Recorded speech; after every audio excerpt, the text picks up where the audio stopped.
So in this second video I'd like to highlight a few more things that I think make Reforger a better game than Squad. Which are how Reforger breaks all the rules of classic milsim realism. Now I know a lot of players who watched previous videos didn't like how I treated Squad in it. And I promise I'll make a video at some point after this where I'm going to highlight a few things that Squad does a lot better than Reforger. And those are things that Reforger should copy from Squad. But for this video it's going to be straight up just bashing Squad. So the first thing is full autofire. Now this game started out as a Battlefield 2 mod. Its predecessor started out as a Battlefield 2 mod, Project Reality.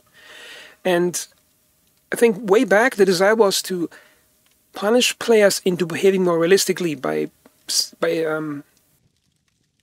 enforcing certain gameplay mechanisms. So the first thing is full autofire. I got an AKSU. I'm going to shoot. I'm going to hold the mouse down as much as I can to keep it centered.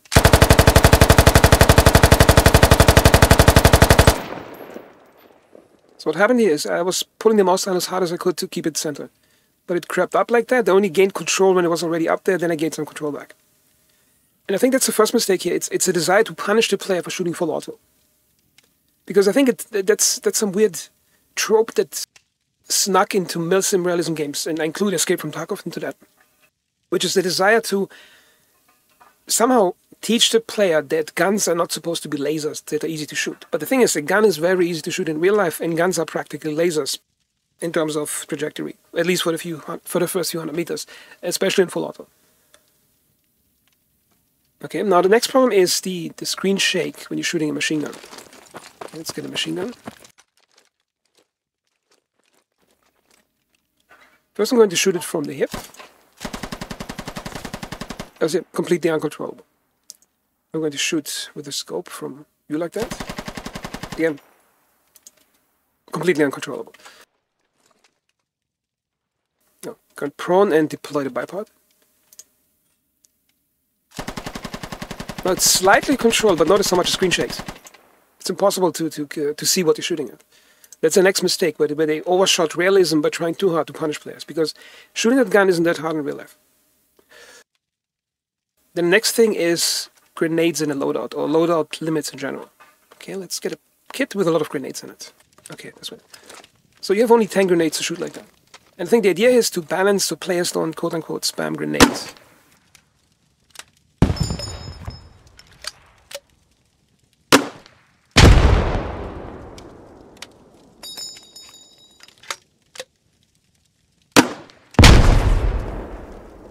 And the last thing is shooting into the main base. Now, in most Project Reality servers, it was prohibited by some mechanism or by punishment to attack the enemy main base or flags around capital. And in Squad, I think the game outright deletes projectiles flying into the area of the base. See here, weak protection zone detected, no damage being dealt. Okay, so now I'm in Reforger. I'm going to shoot an AKSU from the hip, full auto.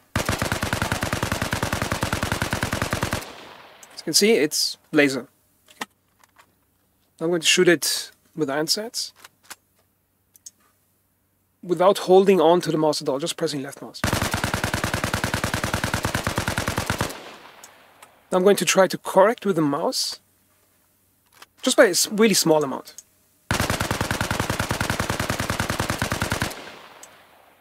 I almost pulled it too far down because you only need minimal mouse input to keep the gun straight. And of course, if you rest the gun without the bipod on something, then it's even more laser. See, you can just shoot it without holding your mouse, just left mouse. Okay, so now I got a PK machine gun, and let's shoot that thing from the hip without any mouse control.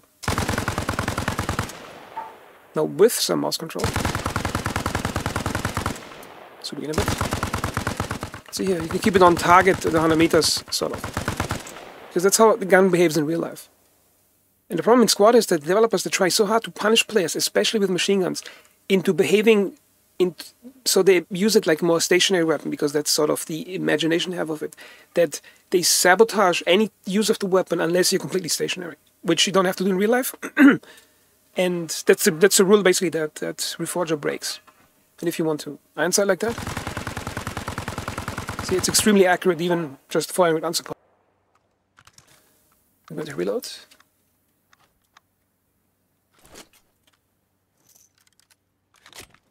Now just resting the gun without the bipod. Yeah. Complete laser, see? Now if I deploy the bipod and then rest it, it's even more laser. Without any effort. And as notice, as you're shooting the weapon, deploy it. Notice how the screen doesn't completely distort your side picture, because it doesn't happen in a machine gun. Because your eyes will focus on something in the distance, and the machine gun will rattle back and forth a bit, but you will not get disoriented, because your eyes are not... You feel the recoil on the shoulder, but your eyes are able to focus at a distance, even while your body is rattled a slight amount by the recoil.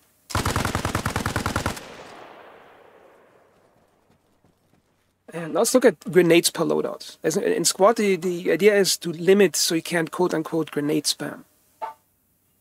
Let's see what we can do in squad in Reforger. Okay, let's move that machine gun. Let's take an AK. Put the grenade launcher on it. Let's move. Let's see where the grenades for the thing. Okay, let's see how many you can carry. You can go pretty crazy with how many you carry here. See that? 40. Now I'm at 50 hand grenades. Now my entire backpack is full of grenades and no fuel jacket. Now I'm carrying about, let me see, how many do I carry? 72 rifle grenades. Now it's heavy. I'm wearing 42 kilos, but that's not even that heavy. It's about 10, 12 kilos for 60 grenades.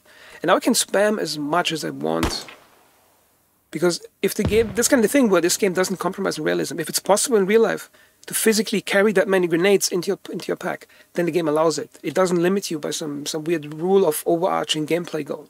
It keeps the realism as a primary goal, and then arranges the gameplay around it. In Squad, the problem is, in Squad, they rearrange the realism around the gameplay. And you can do the same thing with hand grenades. Yeah.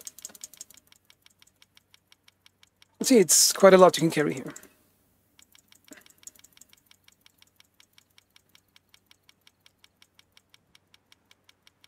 See, now I'm carrying 60 hand grenades in the backpack.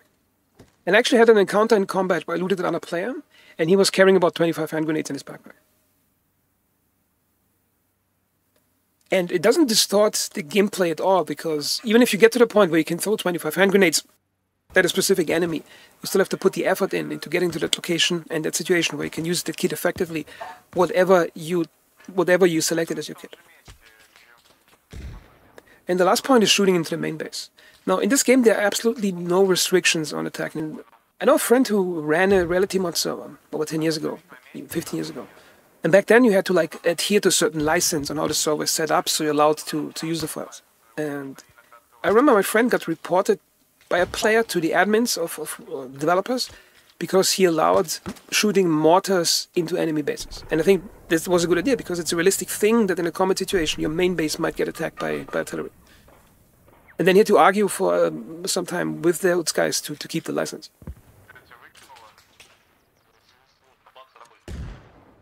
So I think that's the thing what makes Reforger different from Squad, because Squad, I think, lost its way.